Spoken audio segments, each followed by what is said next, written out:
जय मसीह सबैजनालाई फेरि पनि प्रभु येशू क्रिस्टको नाउँमा तपाईहरु सबैजनालाई म फेरि पनि आफ्नो हृदयदेखि यो लकडाउन बाइबल स्टडी सिरिजमा म तपाईहरु सबैजनालाई स्वागत गर्न चाहन्छु।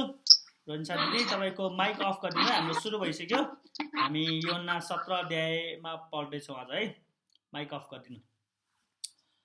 हुन्छ, हामी योहन्नाको सुसमाचारको गहन अध्ययन हामी गर्दै थियौं अनि गर्दै छौं। अनि योहन्नाको सुसमाचारमा यति यथार्थका कुराहरू छन् जुन हामीले धेरै कुराहरू सिक्यौं, धेरै कुराहरू बुझ्यौं। त्यसको ऐतिहासिक पृष्ठभूमि, त्यसको इटोमोलोजी, त्यसको शब्दको अध्ययन, त्यसको ग्रामर, त्यसको कालहरू हैन, भविष्य, वर्तमान, भूतकालहरू, त्यसको मुडहरू हामीले हेर्यौं। अनि आज हामी यस्तै एउटा प्रसङ्गलाई हेर्ने छौं जुन प्रसङ्गमा धेरै यथार्थहरू लुकेका छन् अनि त्यो यथार्थलाई हामी खोटल्ने प्रयास गर्ने छौं। अनि एकजना विद्वानले भन्नुभएको थियो, बाइबल अध्ययन तिमीले कसरी गर्नुपर्छ भन्दाखेरि तिमीले खानी, सुन खानीलाई के भन्छ, खोटलेको जस्तै सुन खानीमा हैन, त्यो सुन खानी भेट्टाउनको निम्ति त्यो चाह राखेर, त्यो तृष्णा राखेर, त्यो आशा राखेर हैन, त्यो खन्ने अनि त्यहाँ सुन खानी छ भन्ने उद्देश्यले त्यसरी चाहिँ बाइबल स्टडी गर्नुपर्छ भनेर चाहिँ एकजना विद्वान जेसी रायलले भन्नुभएको थियो। अनि साँच्चै नै हामी त्यस्तै हैन, यहाँ बाइबल भित्र त्यसको गर्भमा गएपछि त्यसको यथार्थहरू कति छन्, त्यहाँ रहस्यका कुराहरू, त्यहाँ असल कुराहरू कति छन्, आशिषमय कुराहरू कति छन्, त्यो उद्देश्यले हामी बाइबल स्टडी गर्दैछौँ। यो कुनै हैन मेरो ट्यालेन्ट देखाउन या तपाईहरुको ज्ञान बढाउन या मेरो के भन्छ म फेमस बन्न हैन, त्यो उद्देश्य होइन हैन। त्यो अब मानवीय कारण होला हैन, त्यो के भन्छ त्यसमा अब केही न केही राम्रो पक्ष त छ त्यसमा हैन, तर त्यो उद्देश्य होइन। मेरो विचार या मेरो दर्शनशास्त्र या मेरो के भन्छ मेरो प्रभाव तपाईहरुलाई जमाउन त्यो होइन। बाइबललाई बोल्न दिएपछि जब बाइबल बोल्छ मान्छेहरू सबै चुप बस्छन् हैन। त्यही कुरा भन्छ नि पुराणमा, चुप लाग र परमेश्वर, म परमेश्वर हुँ भनी जान हैन, कि बाइबललाई चाहिँ बोल्न दिनुपर्छ। अनि हामी त के हुन्छ, हामी स्टुडेन्टहरू, म हैन, हामी त जस्ट त्यसको अर्थ मात्र निरूपण गर्ने हो। त्यसले के भन्न खोजेको त्यो मात्र देखाइदिने हो। त्यसलाई जुन बाइबलमा लेखेको कुराहरूलाई किन लेखियो, कसरी लेखियो र कसलाई लेखियो त्यति मात्र भन्ने हो। अरू सबै काम बाइबलले आफैले गर्छ, किनभने बाइबललाई कसैको सहायता चाहिँदैन हैन। एकजना अर्को विद्वानले के भनेका छन् भने बाइबल वचन चाहिँ सिंह जस्तो हो हैन, तिम्रो काम भनेको त्यो सिंहलाई छोडिदिने मात्र हो, त्यसको के भन्छ साङ्ला फुकाइदिने मात्र हो। त्यसपछि सिंह आफैले काम गर्छ, के शिकार गर्ने हो कि के गर्ने हो उसले गर्छ। तिम्रो काम भनेको त्यसलाई छोडिदिने अर्थात् मुखबाट बोलिदिने मात्र है। यस्तो कुराहरू छ। ल, हामी सबैजनाले योहन्ना 17 अध्याय पल्टाउँ। यो येशू क्रिस्टको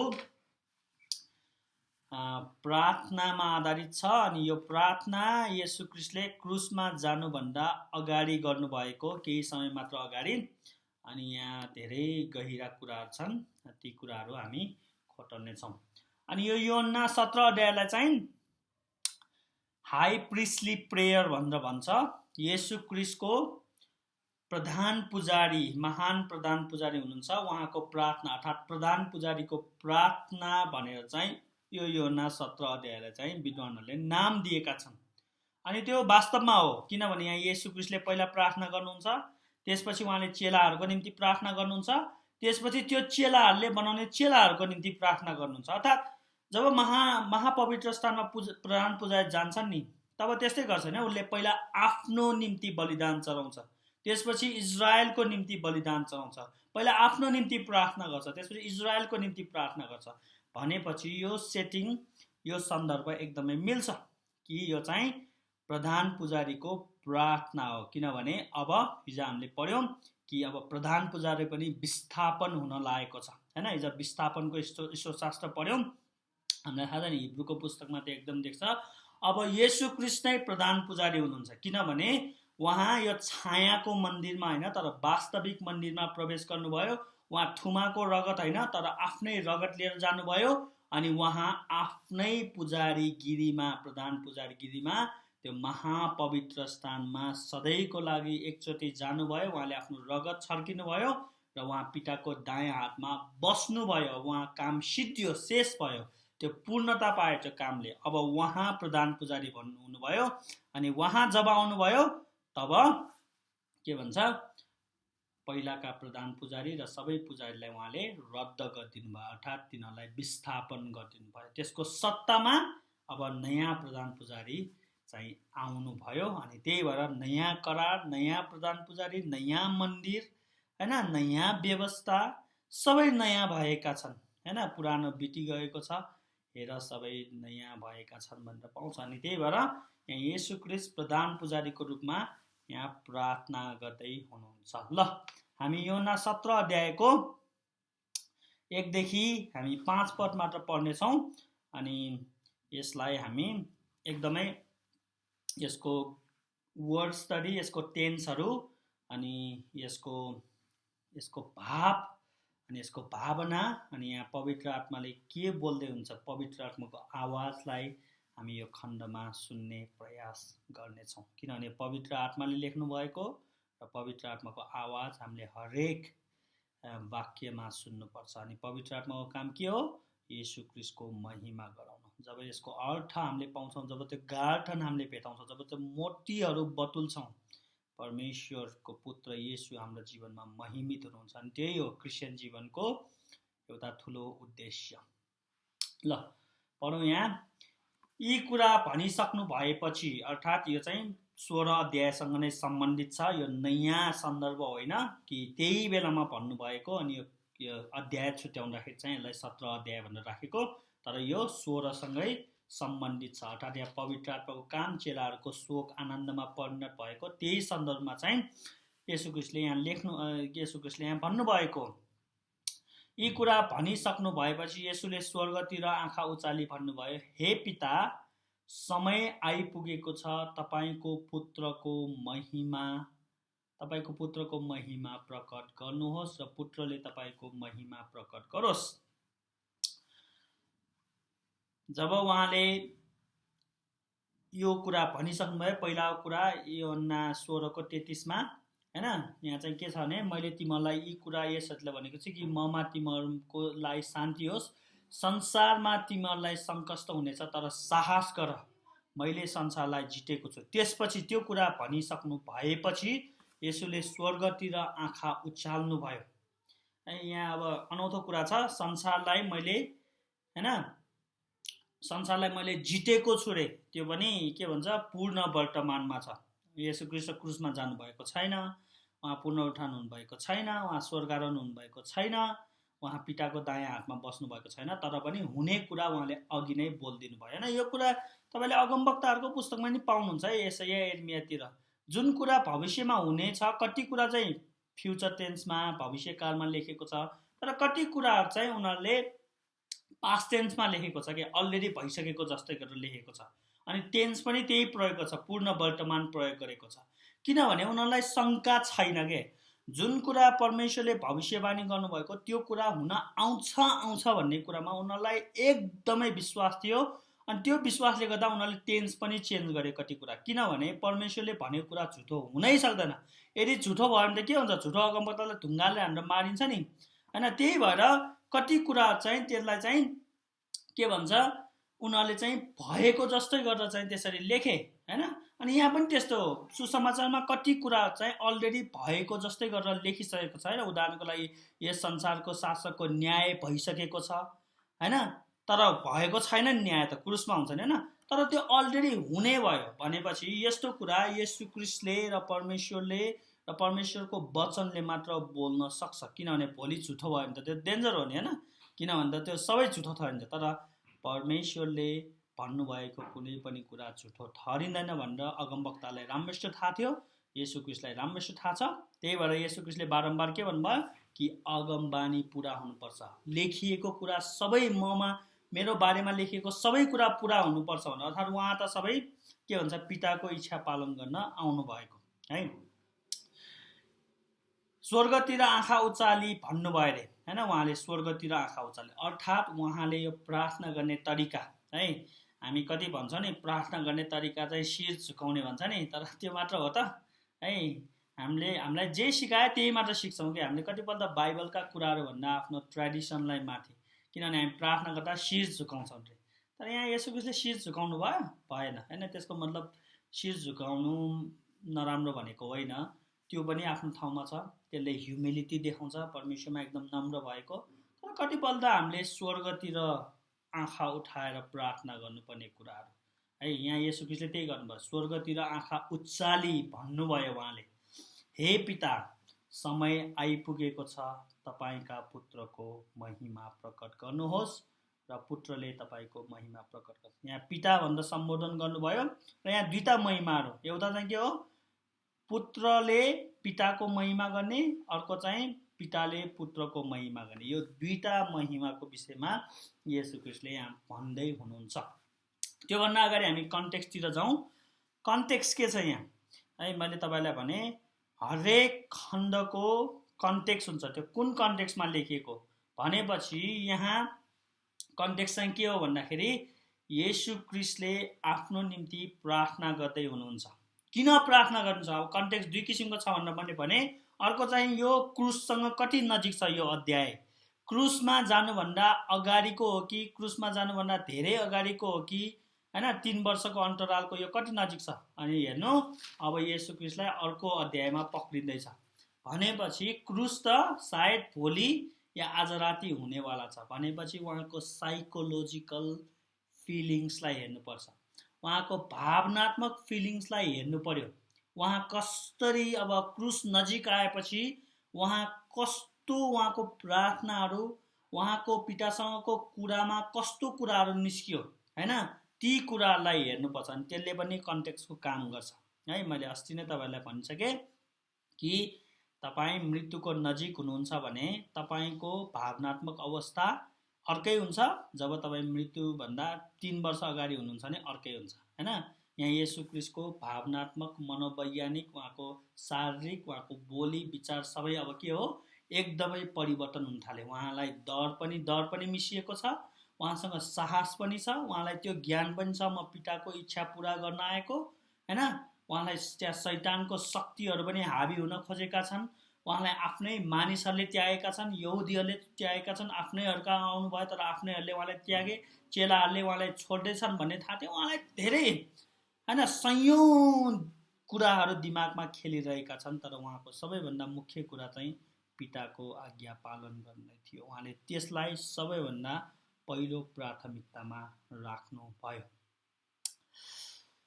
ल यो कन्टेक्स्ट भयो। अब अर्को एउटा कुरा गरौँ। मैले भने हिजो नै यूहन्नाको सुसमाचारमा हरेक अध्यायमा कहीँ न कहीँ येशू ख्रीष्टले आफ्नो ईश्वरत्वको प्रमाण दिनुभयो। उहाँले आफ्नो कामद्वारा, महूद्वारा या अन्य कुनै चिन्हहरूद्वारा उहाँले चाहिँ ईश्वरत्वको प्रमाण दिनुभयो। अनि यहाँ पनि त्यही छ हैन।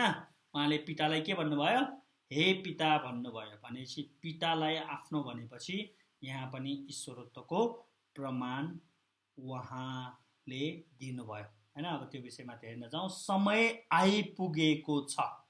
अब यो कुन टेन्स यो हैन, हामीले धेरै अस्ति धेरै प्रेजेन्ट टेन्सको बारेमा कुरा गर्यौं नि, तर अब हेर्नु आजकल हामी धेरै के विषयमा कुरा गर्दैछौँ, प्रेजेन्ट पर्फेक्ट अर्थात् पूर्ण वर्तमान काल। मैले भात खाइसकेको छु भनेको के हो, काम पुरा भइसक्यो हैन, काम पुरा भइसक्यो। यहाँ येशू ख्रीष्टले के भन्नुभयो, समय आइपुगेको छ रे। होरा भन्छ ग्रीकमा समयलाई, होरा हैन, टाइम आइसकेको छ रे। यो टाइमले के देखाउँछ भने पिताको सुनियोजित इच्छा, योजना, पिताको आज्ञाको अन्तिम बिन्दु आइसकेको छ भनेको हैन। किनभने येशू ख्रीष्टले कतिचोटि हैन सुसमाचारको पुस्तकहरुमा अनि यूहन्नाको सुसमाचारमा पनि मेरो अहिलेसम्म समय आएको छैन भनेर कतिचोटि भन्नुभयो नि, हो के हैन। जुन के भन्छ, उहाँलाई कतिजनाले पक्रिन खोजे, ढुङ्गाले हान्न खोजे, तर उहाँ भाग्नु भयो त्यहाँबाट हैन। उहाँले के भन्छ तर्क गरेर तिनीहरूलाई रोक्नु भयो, किनभने त्यहाँ के लेखेको छ अक्सर कि उहाँको समय अझै आइपुगेको छैन। तर अब यहाँ केही नयाँ कुरा हुँदैछ कि यहाँ येशू ख्रीष्टले के भन्नुभयो, समय आइपुगेको छ, अर्थात् उहाँ क्रुसमा जाने समय आइपुगेको छ भनेको। पिताले त्यो अनन्तमा तय गर्नुभएको त्यो योजनाको मूर्त रूप आउन लागेको छ भनेको। पिताले दिनुभएको मिसनको त्यो बिन्दु हैन, पहिलो बिन्दु आइपुग्न लागेको छ भनेको। अर्थात् उहाँको मानवीय जुन मिसन छ, उहाँको जुन अगमवक्ता राजा र पुजारी हुने जुन समय छ त्यो आइपुगेको छ भनेको। अर्थात् उहाँले क्रुसमा शैतानको शिर कुच्याउने समय आइपुगेको छ भनेको हैन। जब यो समय आइपुगेको छ भन्नुभयो येशू ख्रीष्टले, सायद त्यहाँ हजारौं पुरानो नियमको अगमबानी चाहिँ पुरा हुन लागेको छ। यसैया 53 अध्याय, भजन सङ्ग्रह 22 हैन, त्यो सबै कुरा चाहिँ पुरा हुन लागेको छ, समय आइपुगेको छ हैन। त्यो समय भनेको हैन क्रुसमा जाने समय मात्र भनेको होइन, त्यहाँ धेरै कुरा छन् हैन। येशू ख्रीष्टले जब समय आइपुग्नु, उहाँको दिमागमा के चलिरहेको थियो, चेलाहरूले के बुझे, अब त्यति त हामी जानै सक्दैनौँ हैन त्यहाँसम्म के भनेको भनेर। तर हामीलाई के थाहा छ भने कि समयले के देखाउँछ भने कि उहाँले चाहिँ अब जुन मिसनको लागि उहाँ मानव बन्नु भएको हो नि, जुन मिसनको लागि उहाँ यस संसारमा आउनु भएको हो नि, जुन मिसनको लागि उहाँले यत्रो काम गर्नुभयो नि, जुन मिसनको लागि उहाँ शैतानबाट परीक्षित हुनुभयो, जुन मिसनको लागि उहाँलाई परमेश्वरले अभिषेक गर्नुभयो पवित्र आत्माले हैन, जुन मिसनको लागि उहाँ क्रिस भएर आउनुभयो, जुन मिसनको लागि उहाँ परमेश्वरको पुत्र भएर आउनुभयो, जुन मिसनको लागि उहाँलाई पवित्र आत्माले सघाउनु भएको थियो, जुन मिसनको लागि उहाँले चेलाहरू बटुल्नु भएको थियो, जुन मिसनको लागि उहाँले चाहिँ आफ्नो मानिसहरूलाई अन्तिमसम्म प्रेम गर्नुभएको थियो, जुन मिसनको लागि उहाँले अरू हैन आफूलाई विश्वास गर्ने सबैलाई त्यो अनन्त जीवन दिने हैन, धेरै कुरा छन् त्यहाँ। ती सबैको समय चाहिँ अब आइसकेको छ, आइपुगेको छ भनेर चाहिँ उहाँले पितासँग प्रार्थना गर्नुभयो है। अब बुझ्नुहोस्, यहाँ धेरै कुरा भने मैले, अब त्यसलाई तपाईँहरूले एनालाइसिस गर्न सक्नुहुन्छ। पुत्रको महिमा प्रकट गर्नुहोस्, ल हेर्नु है, पुत्रको महिमा प्रकट गर्नुहोस्। महिमा भनेको ग्रिकमा यो दोक्सा हो है। आजकल तपाईँहरूलाई सिकाउने क्रममा मैले पढ्दै गर्दाखेरि यो ग्रिक शब्दहरू सबै आइसक्यो, भने मतलब अक्सर त्यो सम्झना आइसक्यो, जुन मैले पढेको ग्रिक शब्दहरू बिर्सेको थियो, फेरि त्यो रिभाइभ हुँदैछ हैन। दोक्सा, होरा हैन, समयलाई होरा भन्छ, यसलाई चाहिँ दोक्सा भन्छ। त्यो दोक्सा भनेको चाहिँ के हो भन्दाखेरि महिमा, पिताले पुत्रलाई महिमा गर्ने कुरा। अर्थात् यहाँ येशू ख्रीष्टले के माग्दै हुन्छ, पिता मलाई महिमित गर्नुहोस्, पुत्रको महिमा प्रकट गर्नुहोस् रे है। भनेपछि यहाँ येशू ख्रीष्टले के भन्ने हुन्छ नि, सबै कुराको नियन्त्रक को हुन्छ, परमेश्वर पिता हुनुहुन्छ के है। पिताको आत्माले लानु भएको येशू ख्रीष्टलाई उजार स्थानमा शैतानसँग परीक्षा गर्नको निम्ति हो कि न, शैतानबाट परीक्षित हुनको निम्ति। अस्ति हामीले दागको बोर्डमा हेर्यौं नि, त्यहाँ पिता किसान हुनुहुन्छ, सबै कुरालाई प्रक्रियालाई नियन्त्रण गर्ने को हुनुहुन्थ्यो, पिता हुनुहुन्छ। अब येशू ख्रीष्टको हरेक जीवनको नियन्त्रण गर्नुहुने पिता हुनुहुन्छ, किनभने येशू ख्रीष्टलाई पिताको आत्मा दिइएको थियो शक्तिको निम्ति हो कि न। अनि पिताद्वारा नै उहाँले स्वर्गदूत प्राप्त गर्नुभयो गेत्सेमनीको बगैँचामा, जहाँ उहाँलाई शक्ति दिन स्वर्गदूत आउनु भएको थियो। भनेपछि यहाँ सबै कुराको नियन्त्रक सार्वभौम अधिकार पितामा थियो र पितालाई उहाँले के प्रार्थना गर्नुहुन्छ, समय आइपुगेको छ, मैले थाहा पाइसकेको छु समय आइपुगेको छ, अब पुत्रको महिमा प्रकट गर्नुहोस् भनेर चाहिँ येशू ख्रीष्टले यहाँ पितासँग बिन्ती गर्दै हुनुहुन्छ। अब यो महिमाको बारेमा हेरौँ। महिमा भनेको के हो, ग्रिक भाषामा डोक्सा भन्छ। यूहन्नाको सुसमाचार महिमा चाहिँ धेरैचोटि प्रयोग गरिएको शब्द हो, अनि एकदमै यो ईश्वर शास्त्रको महत्त्व यसमा धेरै छ। महिमाले के जनाउँछ भने यूहन्नाको सुसमाचार अनुसार हैन, उहाँको काममा पनि महिमा देखिएको छ, उहाँको देह धारणमा पनि हैन, उहाँ मानवको चोला लिँदा नि त्यो पनि महिमा हो हैन। हामीले उहाँको महिमा देख्यौँ भनेर भन्छ हैन। उहाँ जब डाँडाको प्रार्थनामा डाँडामा जानु भएन, डाँडामा जानु हुँदाखेरि उहाँको रूप परिवर्तन भयो नि, त्यसलाई पनि महिमाको संज्ञा दिएको छ। हो, तिनीहरू पनि महिमा हुन्, तर सुसमाचारको यो योहन्नाको पुस्तकमा महिमा भनेको अक्सर कहाँ हुन्छ भने जब येशू ख्रीष्ट उठाइनुहुन्छ। जसरी मोसाले सर्पलाई उचाले त्यसैले येशू ख्रीष्ट उचालिनु पर्छ, हो कि हैन? त्यो महिमा। अनि यहाँ येशू ख्रीष्टले त्यो महिमाको बारेमा कुरा गर्दै हुनुहुन्छ है। किनभने उहाँ त क्रुसमा जाने हुन्छ नि, अरू के कुरा गर्नु उहाँले? त्यो महिमा के हो? क्रुसको दुःख हो। त्यो महिमा के हो? क्रुसमा उहाँलाई दिने यातना हो। त्यो महिमा के हो? पिताबाट उहाँ त्यागिनु हो। त्यो महिमा के हो? उहाँको हात र किल्ला छेडिनु, उहाँलाई काँडाको मुकुट लगाइनु, उहाँलाई भालाले घोचिनु हो। त्यो महिमाको विषयमा कुरा गर्दै हुनुहुन्छ। किनभने क्रुस महिमाको पहिलो ढोका हो। बुझ्दै हुन्छ नि, महिमामा प्रवेश गर्ने त्यो ढोका हो। किनभने उहाँ पिताको दायाँ हातमा जाने कसरी हो? त्यही क्रुसको मृत्युद्वारा। क्रुस, मृत्यु, पुनरुत्थान, स्वर्गारोहण, राज्याभिषेक हैन, सिंहासन दिनु, उहाँलाई राज्य दिनु, राजदण्ड दिनु, अनि पिताको दायाँ हातमा बस्नु, जहाँदेखि उहाँ जिउँदा र मरेकाहरूको न्याय गर्नलाई फेरि आउनुहुनेछ, हो कि न? त्यो सबै महिमा उहाँले कसरी पाउन लागेको थियो?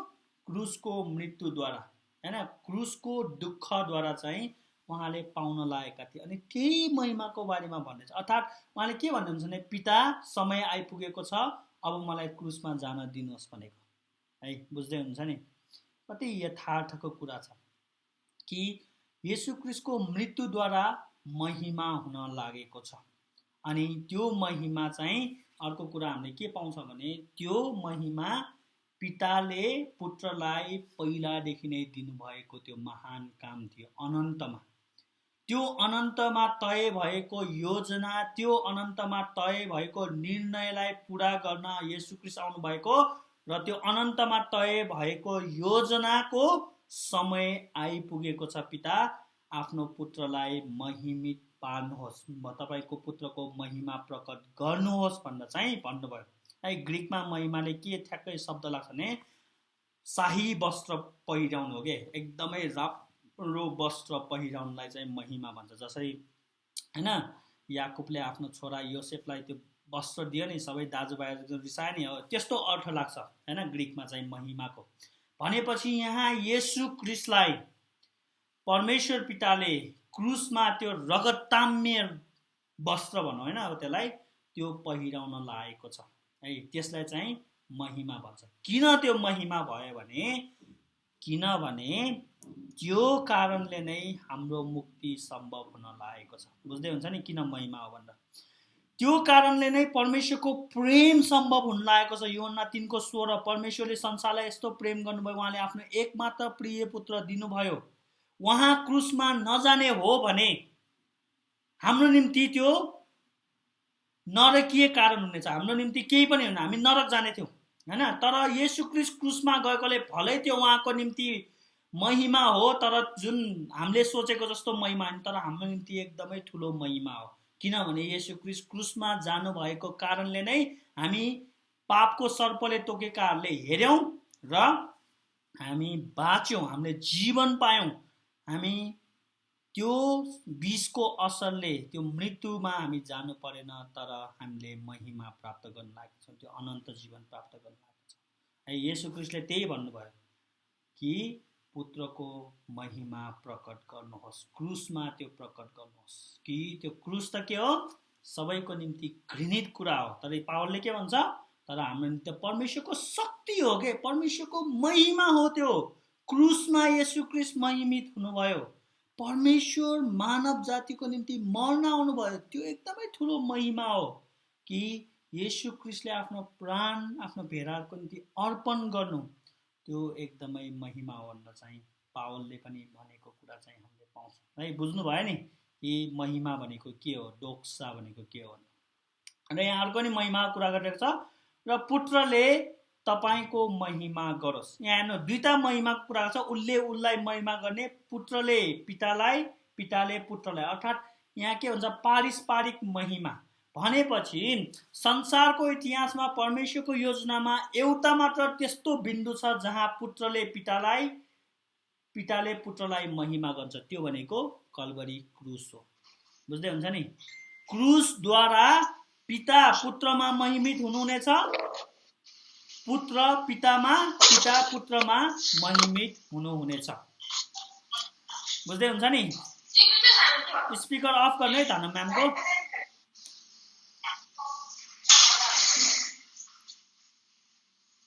अनि मैले अघि पनि भने यो चाहिँ अर्को के हो भन्दाखेरि यो चाहिँ परमेश्वरले दिनुभएको येशू ख्रीष्टलाई जुन दिनुभएको जिम्मेवारी, जुन मिसन छ, त्यो मिसनलाई पुरा गरेर पनि येशू ख्रीष्टले पिताको महिमा गर्दै हुनुहुन्छ है। पिताको महिमा चाहिँ उहाँलाई जुन दिएको मिसन छ, उहाँलाई जुन दिएको दौड छ, उहाँलाई जुन दिएको काम छ, त्यो काम पुरा गरेर पिताको महिमा चाहिँ पुत्रले गर्न लागेका थिए है।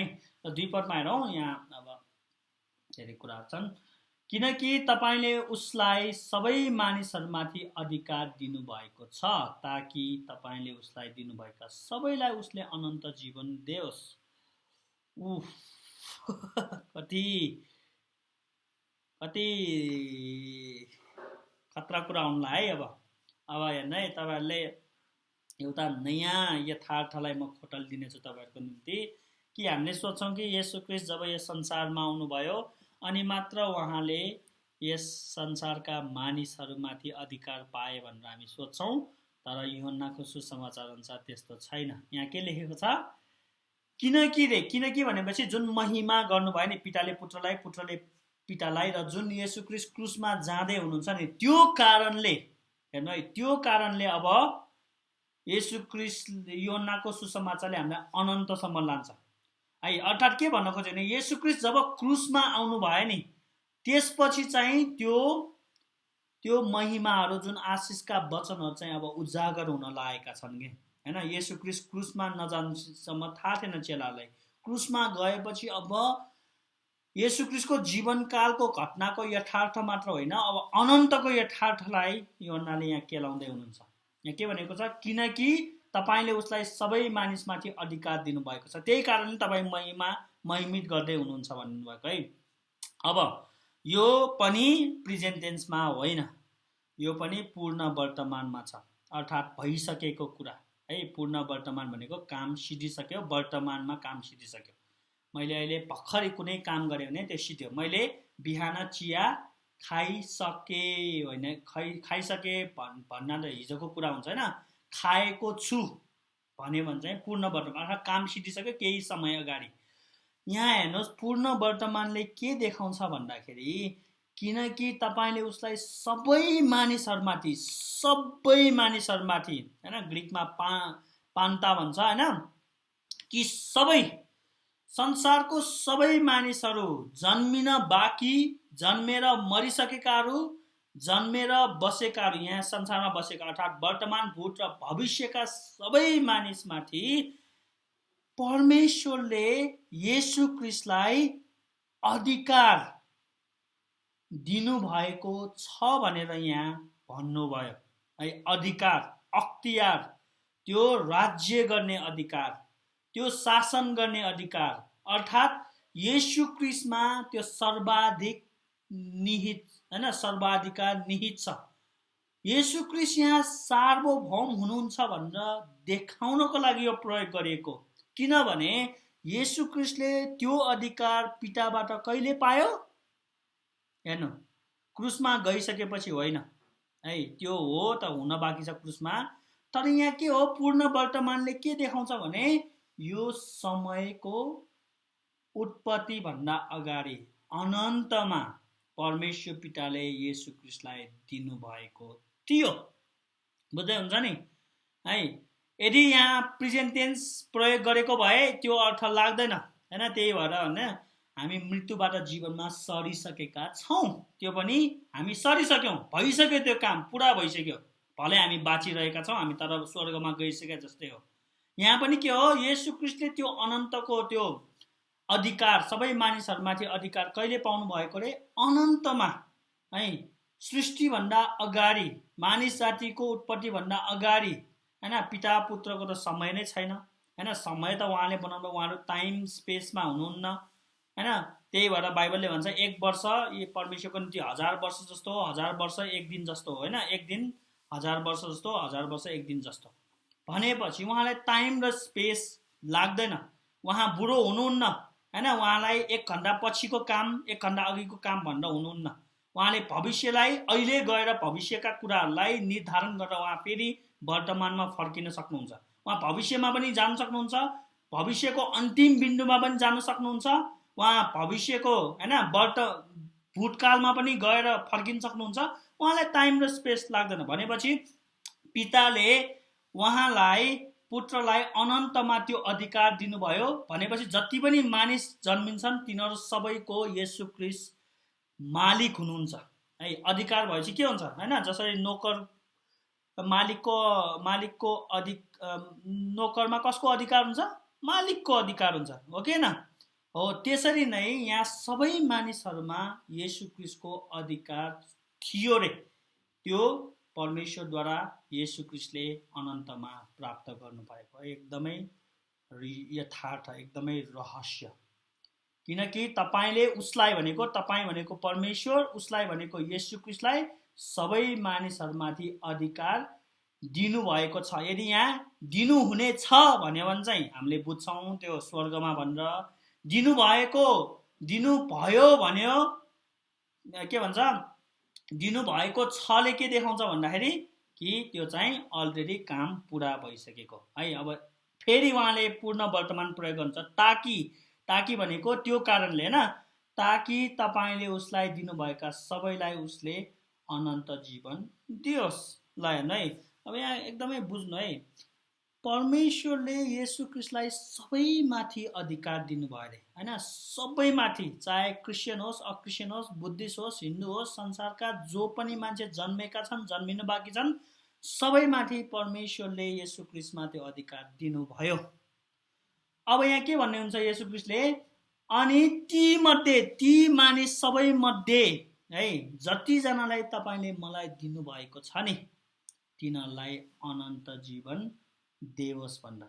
ताकि तपाईले उसलाई दिनुभएका सबैलाई भनेपछि यहाँ के हुन्छ, त्यो जति अधिकार संसारका सबै मानिसहरूबाट जति पिताले दिनुभएको, अब कति दिनुभयो हामीलाई थाहा छैन हैन, स्वर्गमा कति मान्छे हुन्छ मलाई थाहा छैन हैन, त्यति जनालाई चाहिँ अनन्त जीवन दियोस् भनेर क्या।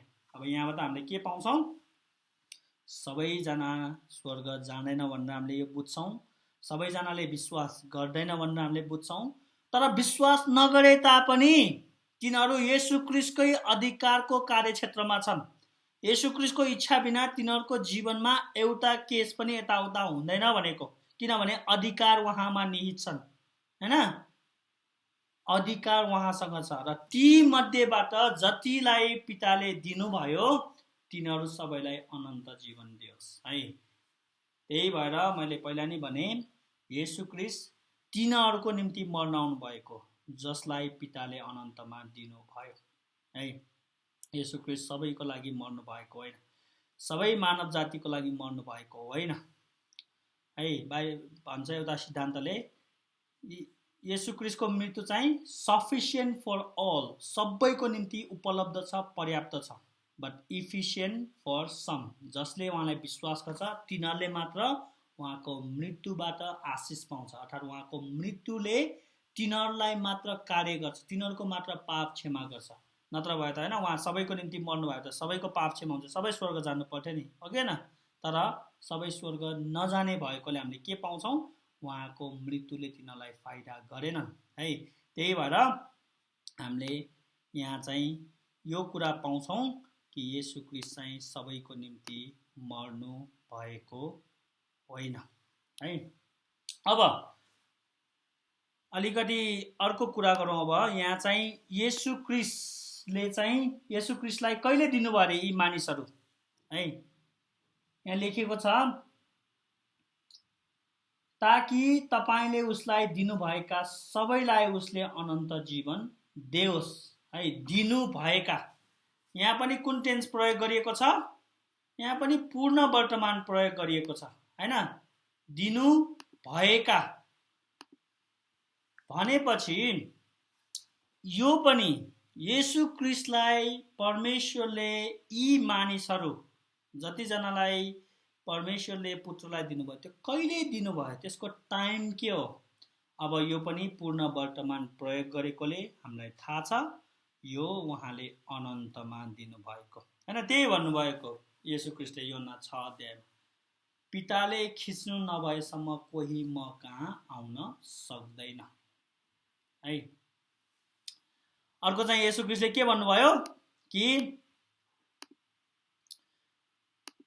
पिताले दिनुभएकाहरू मात्र म कहाँ आउनेछन्, मेरो भेडाले मेरो स्वर सुन्नेछन् हैन, तिमीहरू मेरो भेडाको बगालका होइनौ भनेर येशू ख्रीष्टले जुन भन्नुभयो नि, त्यहाँबाट नै हामीले पाउँछौँ कि पिताले चाहिँ जतिजनालाई पुत्रमा दिनुभयो ती सबै येशू ख्रीष्ट कहाँ आउँछन् भनेर। भनेपछि सबै निर्णय गर्ने अधिकार कसलाई रहेछ?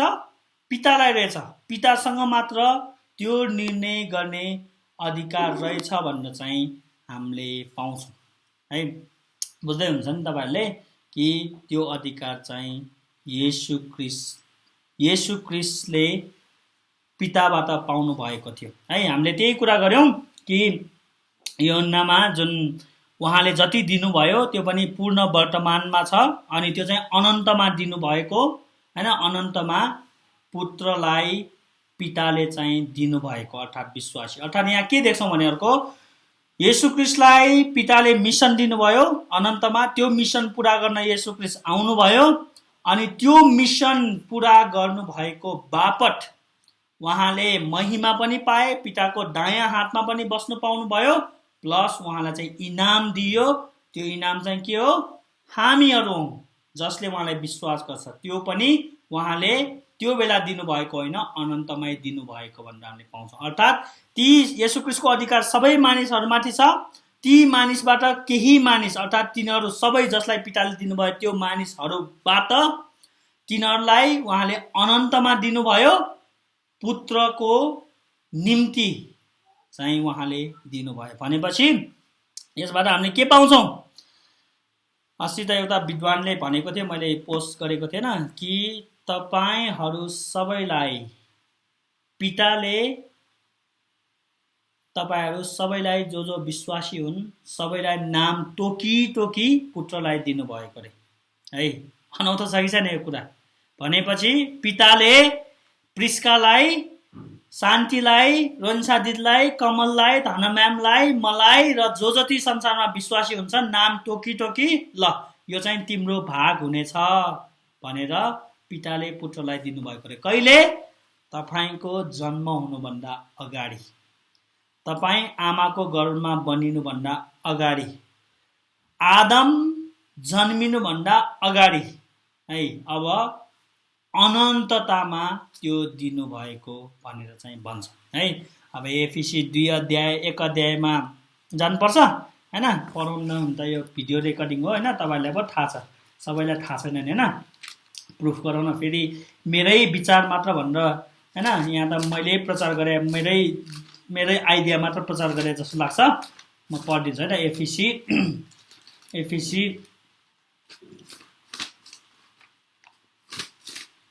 हैन, एफिसी 1 अध्यायको 3 पददेखि, हाम्रा प्रभु येशू ख्रीष्टका परमेश्वर र पिताको प्रशंसा होस् जसले हामीलाई स्वर्गीय स्थानहरूमा हरेक आत्मिक आशिषले ख्रीष्टमा आशीर्वाद दिनुभएको छ। 4 पदमा उहाँको सामुन्ने पवित्र र निष्कलङ्क हौँ भनेर संसारको उत्पत्ति भन्दा अघिबाटै, भनेपछि आदम त कहाँ हो, संसारको उत्पत्ति नै भएन, आदम कहाँबाट बन्छ हैन। संसारको उत्पत्ति भन्दा अघिबाटै उहाँले हामीलाई चुन्नु भयो भनेपछि तपाईलाई देख्नु भयो है। नत्र कसै चुन्ने तपाईलाई नदेखिकन?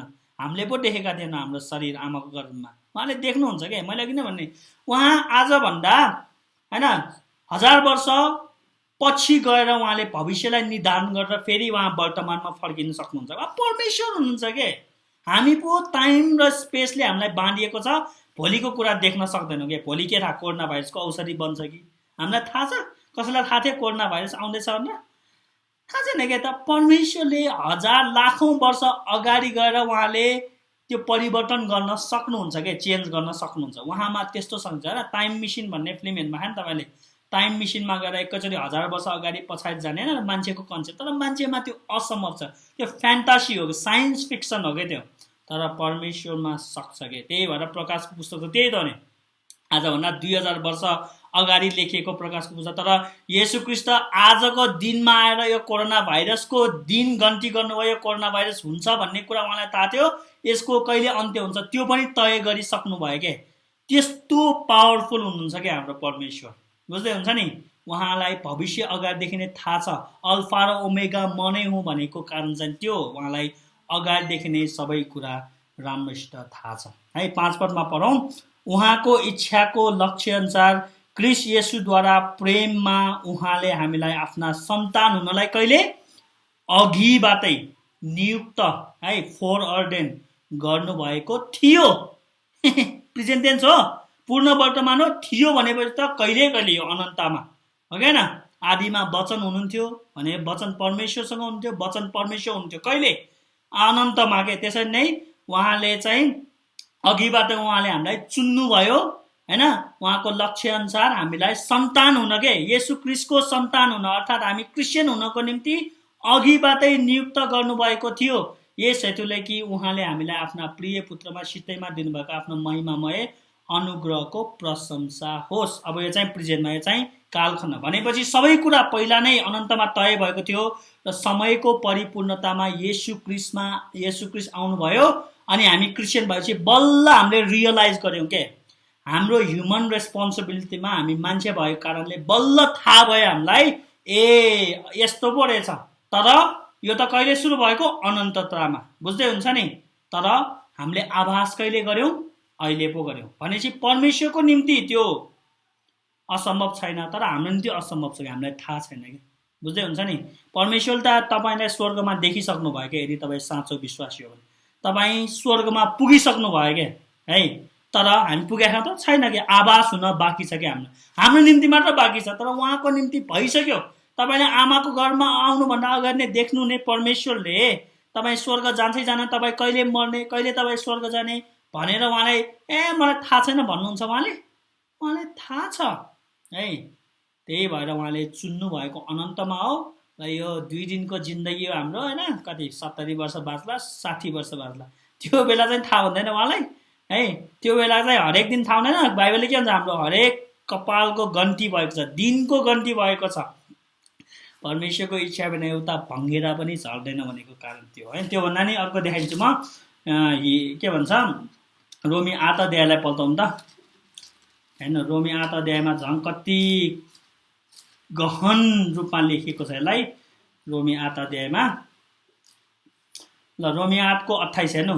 हामी जान्दछौँ उहाँलाई प्रेम गर्ने र उहाँका अभिप्राय अनुसार बोलाइएकाहरूका निम्ति हरेक कुरामा परमेश्वरले भलाइ नै गर्नुहुन्छ। अब हेर्नु है 29मा, जसलाई भनेपछि तिनीहरू विश्वासीहरू जसले येशू ख्रीष्टलाई विश्वास गर्छन्, जसलाई उहाँले पहिलेबाट, पहिले भनेको पहिले, तपाईँ जन्मिनुभन्दा अगाडि पहिलेबाट चिन्नु भएको छ। उहाँले तिनीहरूलाई आफ्ना पुत्रको रूप समान बनाउनलाई धेरै भाइहरूमध्ये उहाँलाई ज्येष्ठ हुन् भनेर अघिबाटै नियुक्त गर्नुभयो। पास्ट टेन्स, पूर्ण वर्तमान काम सिधिसक्यो। तपाईँ जन्मिनुभन्दा अगाडि तपाईँको मुक्तिको काम सिध्यो भनेको त्यो।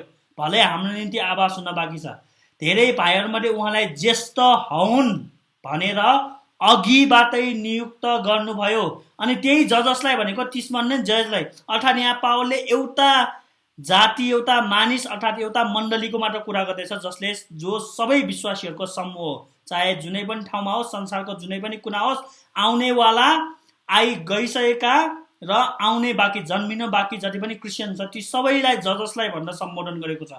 जसलाई उहाँले अघिबाटै नियुक्त गर्नुभयो, तिनीहरूलाई उहाँले बोलाउनु भयो। इफेक्चुअल कलिङ, समयको पूर्णतामा तपाईँ क्रिस्चियन हुनुभयो किनभने पवित्र आत्माले तपाईँलाई बोलाउनु भयो है। तिनीहरूलाई उहाँले बोलाउनु पनि भयो र जसलाई उहाँले बोलाउनु भयो तिनीहरूलाई उहाँले धर्मी ठहराउनु भयो। येशू ख्रीष्टको क्रुसको मृत्युको शक्तिद्वारा तपाईँलाई धर्मी ठहराउनु भयो, तपाईँलाई सित्तैमा त्यो वरदान दिनुभयो। तपाईँले विश्वास गर्नुभयो, हो विश्वास गर्नुपर्छ, तर परमेश्वरको नजरमा तपाईँ जन्मिनुभन्दा अगाडि नै त्यो तय भइसक्यो, त्यसको पूर्णता भइसकेको छ। तपाईँले के भन्छ विश्वास गर्नुभयो र तपाईँलाई येशू ख्रीष्टको मृत्युको शक्तिद्वारा, उहाँको रगतको शक्तिद्वारा, पुनरुत्थानद्वारा तपाईँलाई धर्मी ठहराउनु भयो। अब धर्मी मात्र ठहराएर भयो भए त हुन्थ्यो नि, होइन? के हाम्रो निम्ति अचम्म हुन्छ। एक त हामीलाई अलरेडी अचम्म भइसक्यो, किनभने यो 2000 वर्ष अगाडि लेखिएको, तर हामी पनि यसमा अलरेडी समावेश भइसकेका छौँ। हामी 2000 वर्ष अगाडि त जन्मेकै थिएन, तर यति मात्र भए पुग्थ्यो क्या, होइन? क्रुससम्मको कुरा गरेको पुग्थ्यो। तर पावलले क्रुससम्म मात्र कुरा गर्छ, हेर्नु त्यहाँ मात्र सिटिँदैन क्या। र पनि भयो, र जसलाई उहाँले बोलाउनु भयो तिनीहरूलाई उहाँले धर्मी पनि ठहराउनु भयो, र जसलाई धर्मी ठहराउनु भयो तिनीहरूलाई उहाँले महिमित पनि पार्नु भयो। ल 2000 वर्ष अगाडि तपाईँ कहाँ हुनुहुन्थ्यो? आज हामी महिमित भएका छौँ। महिमित हुनु भनेको स्वर्गमा जानु हो क्या। तपाईँ स्वर्गमा पुगिसक्नु भयो? हामी मर्यौँ, हामी बौडी उठ्यौँ, येशू ख्रीष्टको दोस्रो आगमन भयो? भएको छैन, के पनि भएन। तर पावलले यस्तरी लेख्छ कि त्यो कुरा हुने निश्चित भइसक्यो। त्यसलाई शैतानले कसैले पनि त्यसलाई अब बदल्न सक्दैन, किनभने शाही उर्दी हो, सार्वभौम परमेश्वरले उर्दी गर्नुभएको कुरा हो। यसलाई कसैले नि फेरबदल गर्न सक्दैन, उठल पुठल गर्न सक्दैन। त्यही भएर यो हुन नै आउने भयो भनेपछि हामी नमर्दा नै परमेश्वरले हामीलाई स्वर्गमा देखिसक्नु भयो। हाम्रो निम्ति तर होइन, हामीलाई त के हो? यो विश्वास हो, यो मुक्तिको आशा हो, मुक्तिको सुरक्षाको आशा हो कि हामी परमेश्वरका सन्तान हौ भनेर, होइन? बाइबलले भन्छ नि कि पवित्र आत्माले तिम्रो आत्मासँग गवाही दिनुहुन्छ कि तिमी परमेश्वरका सन्तान हौ, कि हामी छाप परेका पवित्र आत्माको बहिना पाएका मानिसहरू। त्यसैले के भयो? हामी चाहिँ परमेश्वरमा स्वर्ग गइसकेको जस्तो भयो। तर हाम्रो नजरमा हामी गएन, परमेश्वरको नजरमा हामी जन्मनुभन्दा अगाडि नै हामी स्वर्ग गएको जस्तो, महिमित भइसकेको जस्तो भने कुरा गर्नु। मैले अघि नै भने पावलले त्यही प्रयोग गरेको। अगमवक्ताहरूले पनि यसाया यिर्मयामा तपाईँले पाउनुहुन्छ कि जुन कुरा भएकै छैन, भविष्यकालमा हुने हो, त्यो कुरालाई उनीहरूले भइसकेको जस्तै गरेर लेखेके। अनि पावलले त्यही प्रयोग गरेको हो, है? कि कति रहस्यको कुरा छन्, होइन? यही कुरा यहाँ कि परमेश्वरले जतिलाई उहाँले पुत्र येशूमा अनन्तमा दिनुभयो तिनीहरूको निम्ति आउनुभएको येशू ख्रीष्ट, तिनीहरूले मात्र येशू ख्रीष्टको काममा त्यो सहभागिता पाउँछ। तिनीहरू मात्र त्यो दागको बोटमा अड्डिएर बस्ने, त्यो दागको बोटसँग रहिरहने हाँगाहरू हुन्। तर अरूहरू त काटियो नि, हो कि न? त्यही भएर हामीले पाउँछौँ कि सबैजना स्वर्ग जाँदैनन्, सबैजनाले विश्वास गर्दैनन्, र सबैजनाले के भन्छ, सबैजनालाई पिताले अनन्तमा दिनुभएको होइन, है? यो त हामीले राम्रोसित छ। अझै कति उता छ, होइन? यहाँ आर्गुमेन्ट छ किन गर्नु भएन परमेश्वरले, होइन? अनि यहाँ कुमालेलाई, परमेश्वरलाई कुमालेको संज्ञा हामी भाँडो, होइन? तिमी भाँडो भएर कुमालेलाई तैँले किन यस्तो बनाइस् भन्छ, होइन? ती आर्गुमेन्ट छ, त्यसको निम्ति हामी पछि गर्दा तपाईँले पढ्न सक्नुहुन्छ। हामी अब केही समय मात्र लिउँ, हामी अगाडि बढौँ है त। ल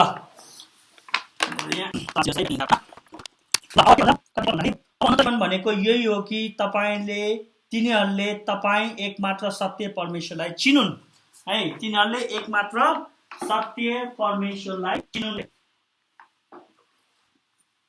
अनन्त जीवन बाइबलमा अक्सर यूहन्नाको सुसमाचारमा धेरै युज गरेको छ यो शब्दलाई, हैन?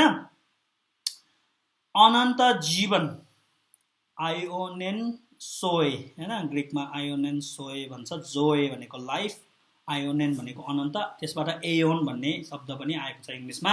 एयोन भनेको कालखण्ड, हैन? आयोनेन जोए। अनन्त जीवन भनेको के हो भनेर यहाँ अब डिफाइन गरिएको छ, हैन? कहिले पनि नसिद्धिने जीवन, हैन? अनन्त जीवन भनेको हामीले जुन क्रिस्चियनहरूले सोध्छ, यहुदीहरूले त्यसो सोच्दैन थियो, है? अर्कै हो अनन्त जीवनको उनीहरूको। कहिले पनि नसिद्धिने जीवन कि स्वर्गमा रहने जीवन, हैन? यो जीवन त सिद्धिन्छ नि एक दिन, यो अनन्त छ त छैन, किनभने हामी एक दिन मर्छौँ आदमको पापले गर्दाखेरि। हाम्रो जीवन अनन्त छैन। तर येशू ख्रीष्टले यस्तो जीवनको प्रतिज्ञा गर्नुभयो जसको अन्त्य कहिले पनि हुँदैन हैन, उहाँको राज्यको अन्त्य कहिले हुँदैन भनेको छ नि। त्यसैले यो जीवन कहिले पनि सिरिँदैन, यसको कुनै पनि त्यो निर्धारित अन्त्य हुने समय छैन हैन। मानिस जन्मेपछि उसको मृत्युमा उसको सास अन्त्य हुन्छ, उसको जीवनको सास चाहिँ जन्मिना साथ चल्छ, त्यसपछि ऊ मरेपछि सास रोकिन्छ। तर अनन्त जीवनमा हामी सदैव बाँचिरहन्छौँ, सदैव जीवित रहन्छौँ। त्यो के कारणले? त्यो पनि येशू ख्रीष्टको कारणले। येशू ख्रीष्टले भन्नुभयो नि, जसरी पिताको कारणले म जीवित छु त्यसरी नै तिमीहरू मेरो कारणले जीवित हुनेछौ। अर्थात् जसरी पिता जीवित हुनुहुन्छ म जीवित छु र म जीवित भएकोले तिमीहरू पनि जीवित हुनेछ। अर्थात् पिता र पुत्रको संगति, सहभागिता र एकतामा उहाँले मण्डलीलाई पनि समावेश गर्नुभयो है। बुझ्नुभयो नि? त्यही भएर हामीले जीवन पायौँ के। नत्र हाम्रो जीवन पाउनलाई केही न केही आधार त हुनु पर्यो नि, केही न केही हामीलाई त्यो जीवनलाई बचाइराख्नको निम्ति केही तत्त्व या केही शक्ति हुनु पर्यो नि। त्यो शक्ति भनेको के हो? यूहन्नाको सुसमाचार अनुसार पिता र पुत्रको सहभागिता हो, पिता र पुत्रको एकता। किनभने पिता मात्र जीवित हुनुहुन्छ, पिताको कारणले पुत्र जीवित हुनुहुन्छ है। त्यो स्रोत, मुक्तिको स्रोत, त्यो जीवनको स्रोत। त्यही भएर उहाँले जीवनको आदमको नाकमा जीवनको सास पुगिँदा आदम जीवित भयो, किनभने त्यो शक्ति गयो के, त्यो स्रोत गयो है। तर पिता चाहिँ सूर्य जस्तो हुन्छ, उहाँमा त्यो शक्ति कहिले पनि सिरिँदैन हैन। सूर्यमा जुन ग्यासहरूको रियाक्सन भएर बलि नै रहन्छ, जलि नै रहन्छ, बलि नै रहन्छ, जलि नै रहन्छ हैन। जुन हाइड्रोजन ग्यास हो के अरे हैन, त्यो जलि नै रहन्छ, बलि नै रहन्छ हैन। जति मात्रामा जल्छ त्यति नै मात्रामा त्यहाँ रियाक्सन भएर फेरि नयाँ बन्छ। त्यो स्रोत हो। त्यही भएर संसारलाई सबैलाई ताप दिन्छ, संसारको सबैको ऊर्जाको स्रोत सूर्य हो। त्यसरी नै जीवनको स्रोत पिता हुनुहुन्छ र पिता जीवित हुनुभएको कारणले पुत्र जीवित हुन्छ, अनि त्यसमा मण्डलीलाई पनि सहभागी, समावेश उहाँले गर्नुभयो। कति रहस्य छ यसमा कि हामी जिउनुको स्रोत के हो? अल्टिमेटली पिता हुनुहुन्छ। तर हामी पुत्रमा विश्वास गर्छौँ, पितामा विश्वास छैन। पुत्रमा विश्वास गरेकोले जसरी पिता जीवित हुन्छ, पुत्र जीवित हुन्छ, हामी जीवित छौँ। यही कुरा भन्छ हैन। अनन्त जीवन भनेको के हो? यो जीवनको स्रोत कहाँ छ भन्दाखेरि हेर्नु है त। अब अनन्त जीवन यही हो कि तिनीहरूले भनेको विश्वासीहरूले तपाईँ एकमात्र सत्य परमेश्वरलाई चिनुन् र तपाईँले पठाउनु भएको येशू ख्रीष्टलाई चिन्नु है। चिन्नु हो अनन्त जीवन भनेको है। चिन्नुले के देखाउँछ? अस्ति नै मैले भने, चिन्नुले एकता देखाउँछ, त्यो सम्बन्ध, युनियन देखाउँछ चिन्नु हैन। मैले तपाईँलाई पहिला भने कि इङ्ग्लिस बाइबलमा के लेखेको हुन्छ? एडम न्यू इभ। न्यू भनेको नो हैन, न्यू भनेको कि आदम र हब्बाको सहवास भयो अरे, त्यसपछि बच्चा जन्मियो अरे हैन। शारीरिक सम्बन्धलाई ग्रिक हिब्रूमा न्यू भनेर, अर्थात् दुवैजना उनीहरूको सम्बन्धले के भयो? एकै भयो के। बुझ्दै हुन्छ नि?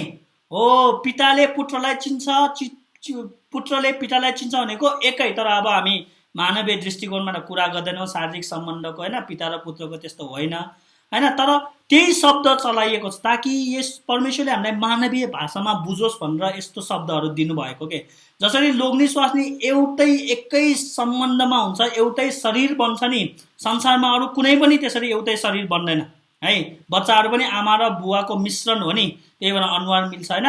त्यसरी नै पिता र पुत्र के हुन्छ, लोग्ने स्वास्नीको जुन सम्बन्ध हुन्छ, तिनीहरू पहिला को थियो, पछि गएर एउटै शरीर बन्छ नि, हो त्यसलाई चिन्नु भन्ने हुन्छ है।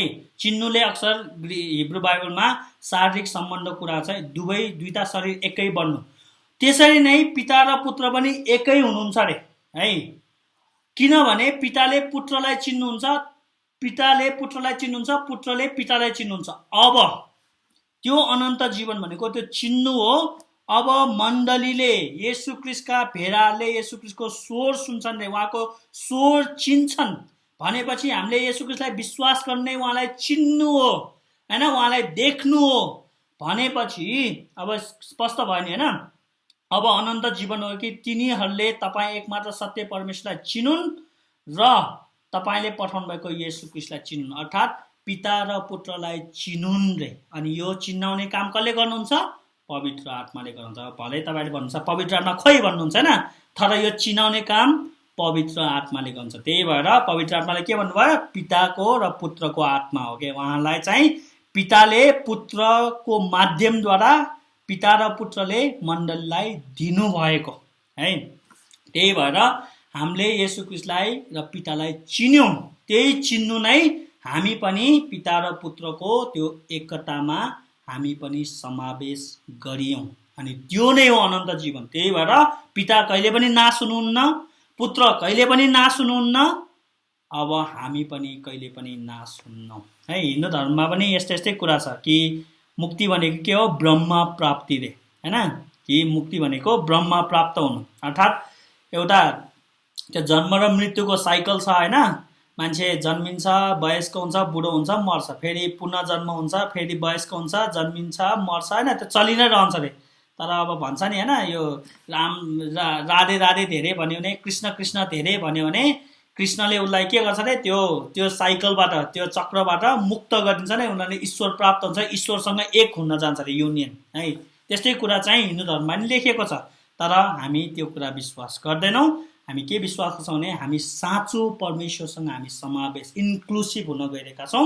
यसको सबैभन्दा राम्रो चित्र चाहिँ त्यही दागको बोट र हाँगाहरू हो। जसरी दागको बोट हाँगाहरूमा हैन, हाँगाहरू दागको बोटमा जसरी रहन्छ, त्यो दागको जुन रगत पिउँछ तिनीहरूले, त्यो नरिसमेन्ट पिउँछ।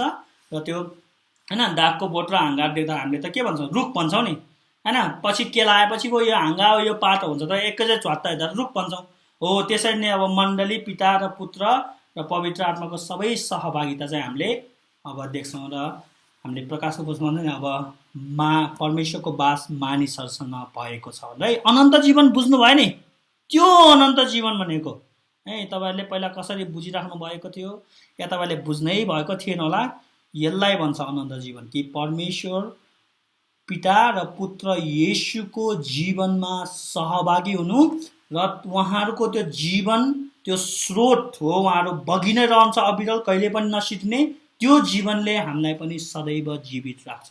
भनेपछि स्वर्गमा हामी बाँचि नै रहन्छौँ अनन्तसम्म, किनभने हामी त्यहाँ सदैव जीवित भइरहन्छौँ पिता र पुत्रको जीवनको स्रोतको शक्तिले। बुझ्दै हुन्छ नि है। त्यहाँ त अँध्यारो पनि हुँदैन, किनभने त्यहाँ उज्यालो हैन, थुमाको त्यो छैन, त्यो त्यहाँ सूर्यको आवश्यकता पर्दैन, ताराहरूको आवश्यकता, चन्द्रमा, किनभने त्यहाँ ज्योति परमेश्वर नै हुन्छ। त्यो महिमा, त्यो तेज, त्यो शेखाइना ग्लोरी, त्यसले पुग्छ, काफी हुन्छ त्यहाँ है। अब त्यतातिर नजाउँ। तर जे होस्, अनन्त जीवन भनेको यो हो। एकदमै राम्रोसित बुझ्नु। अब 4 पदमा हेरौँ, त्यसपछि हामी अन्त्य गर्नेछौँ। जुन काम तपाईँले मलाई दिनुभयो त्यो पुरा गरी तपाईँलाई पृथ्वीमा मैले महिमित तुल्याएको छु। अर्थात् यो मिसनको कुरा हैन। जुन काम परमेश्वरले पुत्रलाई अनन्तमा दिनुभयो त्यो काम मैले पुरा गरेको छु रे हैन। पावलले भन्छ नि, मैले आफ्नो दौड पुरा गरेको छु, मैले हावामा मुक्का हानिन। भनेपछि येशू ख्रीष्टलाई दिएको हरेक काम येशू ख्रीष्टले एकदमै राम्रोसित सिद्ध रूपमा 100% पुरा गर्नुभयो। त्यसमा कुनै पनि कसर बाँकी राख्नु भएन। पिताले भन्नुभएको सबै काम गर्नुभयो। भलै उहाँलाई गाह्रो भएको थियो हैन, कि हुनसक्छ नि यो कचरा मबाट हटाइदिनुहोस् भने भन्नुभएको थियो। तर उहाँले मेरो इच्छा होइन तपाईँको इच्छा पुरा होस् भनेर उहाँले कुनै कसर बाँकी राख्नु भएन। उहाँ पवित्र भएर जिउनु भयो, व्यवस्थामा निष्कोट भएर जिउनु भयो र पिताको इच्छा अनुसार उहाँ क्रुसमा जानुभयो। त्यो दर्दनाक यातनामा पनि उहाँ जानबाट विमुख हुनु भएन, किनभने त्यो पिताको इच्छा थियो।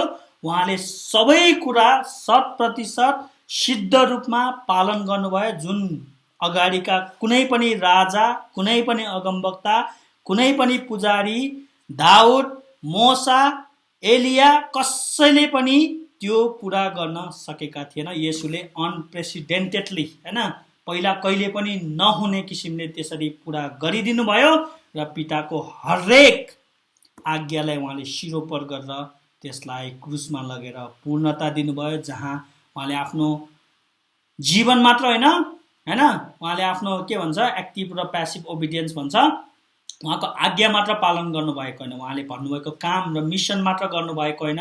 चेलाहरूलाई बटुलेर सुसमाचार सुनाउने काम, राज्य, परमेश्वरको राज्य संसारमा ल्याउने काम, शैतानलाई हराउने काम मात्र होइन, तर उहाँले क्रुसमा गएर आफ्नो जीवन पनि खन्याउनु भयो। त्यो रगत उहाँले बगाउनु भयो त्यो पनि पिताको इच्छा थियो है। जुन काम तपाईले मलाई दिनुभयो त्यो पनि के हो पूर्ण वर्तमान भनेपछि त्यो काम पनि मिसन पनि कहिले दिनुभएको अनन्तमा। हेर्नु यहाँ मिसन पनि अनन्तमा दिनुभएको, मान्छेको अधिकार पनि अनन्तमा दिनुभएको र विश्वासीहरूलाई पनि अनन्तमा दिनुभएको। यहाँ के देख्छौँ परमेश्वरमा सबै अधिकारहरू निहित छन्। उहाँ सार्वभौम परमेश्वर हुनुहुन्छ है।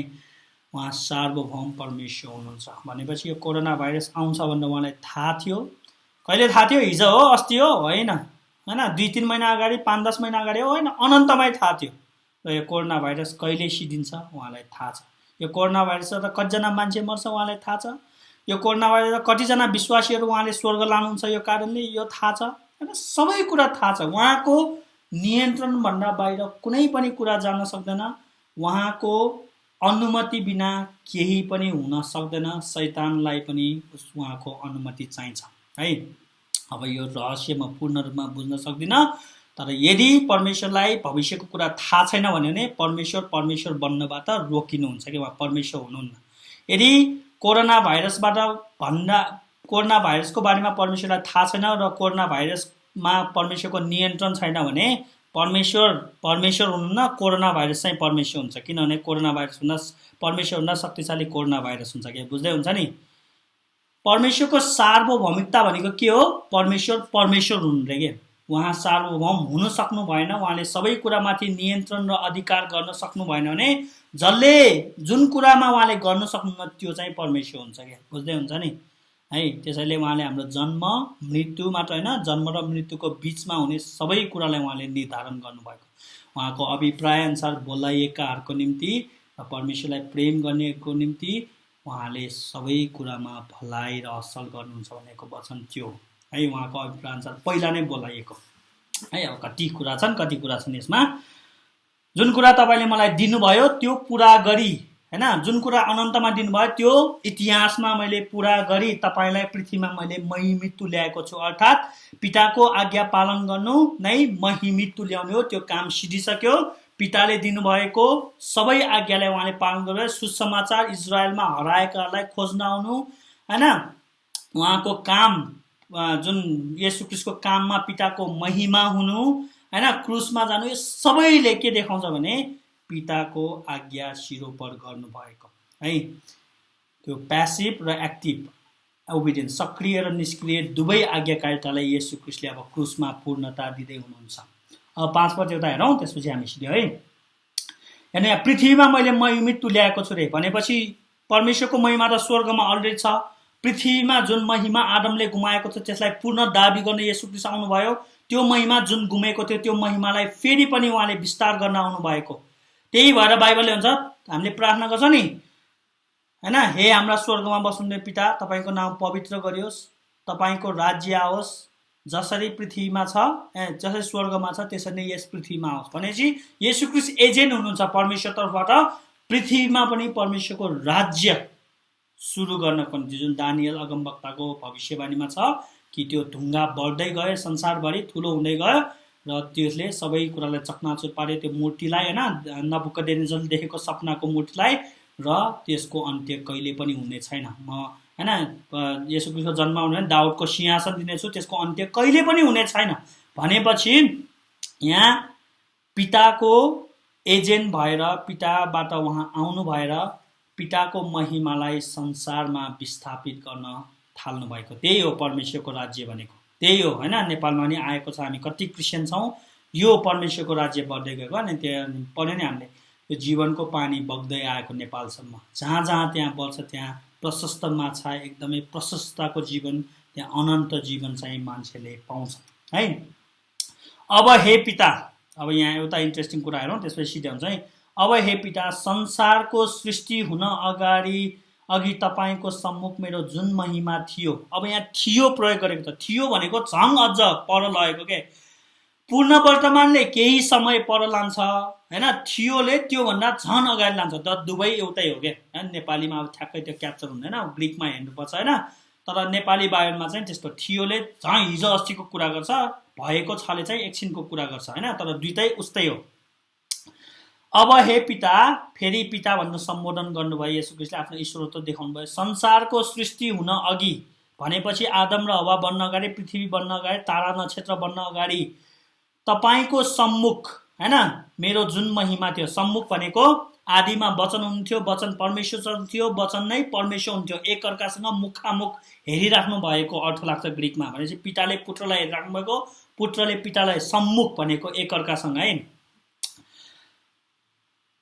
सम्मुख मेरो जुन महिमा थियो है, जुन आदर थियो, जुन ऐश्वर्य, जुन गरिमा थियो, येशू ख्रीष्ट मानव हुनुभन्दा अगाडिको कुरा गरेको यो, हैन। किनभने अनन्तमा त उहाँ मानव बन्नुभएको थिएन, मानव त उहाँ इतिहास कालखण्डमा बन्नुभएको। जुन महिमा थियो त्यो चाहिँ पुत्रको रूपमा मानव बन्नुभन्दा अगाडि उहाँको जुन महिमा थियो त्यो महिमाको कुरा गर्दै हुन्छ है।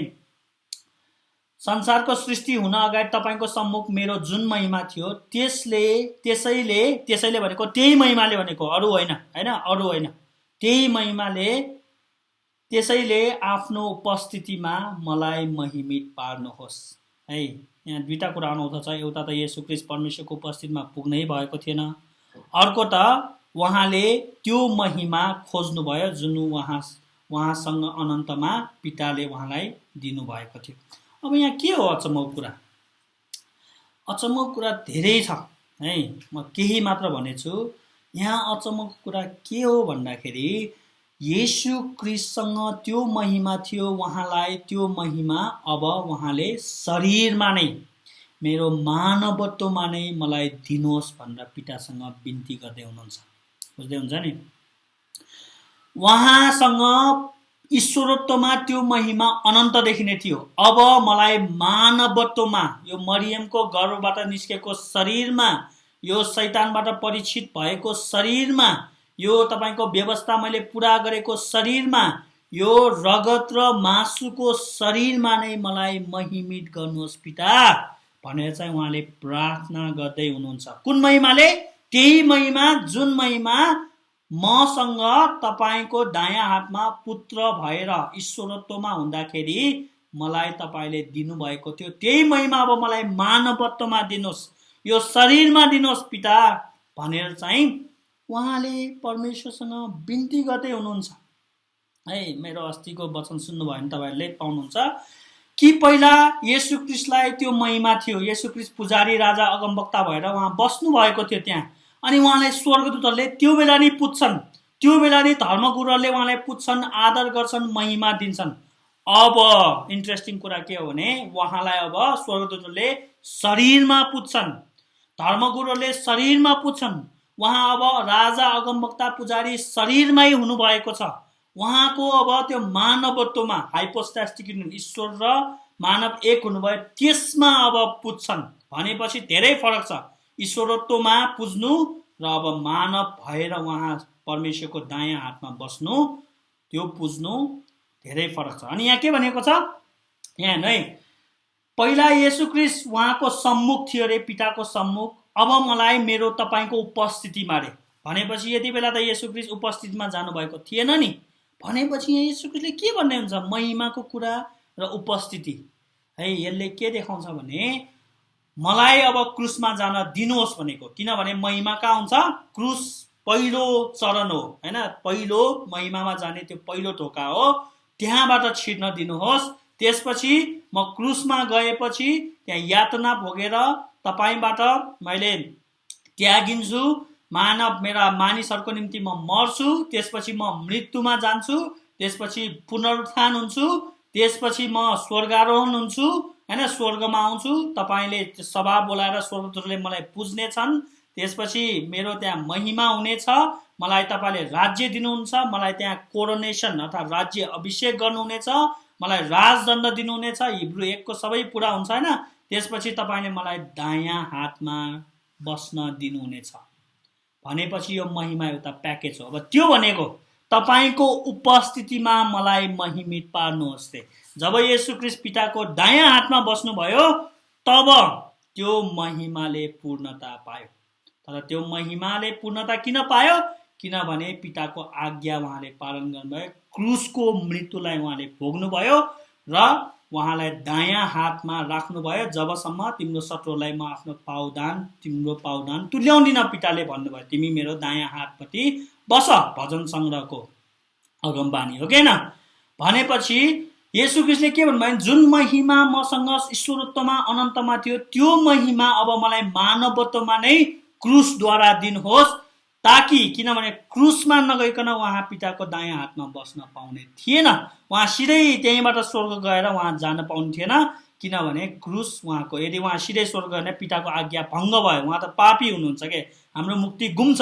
तर उहाँ क्रुसमा जानुभएकोले र उहाँ पिताको दायाँ हातमा बस्नु भएकोले अब पिताले उहाँलाई के गर्नुभयो, जुन महिमा सृष्टिको अनन्तमा थियो ईश्वरत्वमा, अब त्यो येशू ख्रीष्टलाई उहाँले मानवत्वमा नै प्रदान गर्नुभयो र आफ्नो उपस्थितिमा मलाई महिमित पार्नुहोस् भन्ने वचन पुरा भयो। बुझ्दै हुन्छ नि है। यो 5 पदमा हामीले कति कुरा खोताल्यौँ, कति रहस्यको, तर तपाईँले खर्र पढ्दाखेरि केही पनि छैन जस्तो हुन्छ होइन।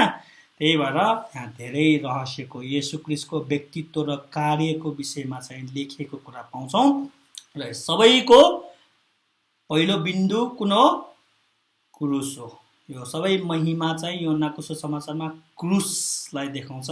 क्रुस नै त्यो महिमाको कारक तत्त्व हो, क्रुस नै त्यो महिमाको रिजन हो, क्रुस नै त्यो महिमामा जाने पहिलो अवस्था र पहिलो धोका हो। अनि हामी विश्वासीहरूको निम्ति नि क्रुस हो पहिलो, हो कि किनभने हामी क्रुस बोकेर हिँड्छौँ, उहाँलाई पछ्याउनु, हामी मरेका छौँ भने नि पापमा, त्यो हाम्रो पहिलो चरण हो।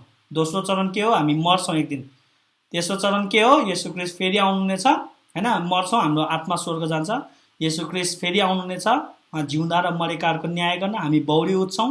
त्यसपछि हामीलाई शरीरमा नै उहाँले स्वर्गमा लानुहुन्छ अनि हामीलाई पनि उहाँले होइन परमेश्वरको दायाँ हातमा बसाउनुहुन्छ। एफिसी 2 अध्याय जुन पहिला नै भनिसकेको छ, दायाँ हातमा बसिसकेका छौँ, त्यहाँ पनि पूर्ण वर्तमान छ। हामी त परमेश्वरको नजरमा बसिसक्यौँ, तर हाम्रो नजरमा पनि त्यो दिन चाहिँ पुरा हुनेछ। भनेपछि अनन्त जीवन चाहिँ उहाँ अनन्त जीवनको स्रोत हुन्छ, त्यसमा हामी पनि सम्मिलित गरौँ है भन्ने कुराहरू धेरै छन्। आजलाई हामी यतिकै राख्नेछौँ। हुन्छ, सबैजनालाई प्रभु येशू ख्रीष्टको नाममा जय मसीह। यतिका बेर रहनु भएको लागि धन्यवाद छ।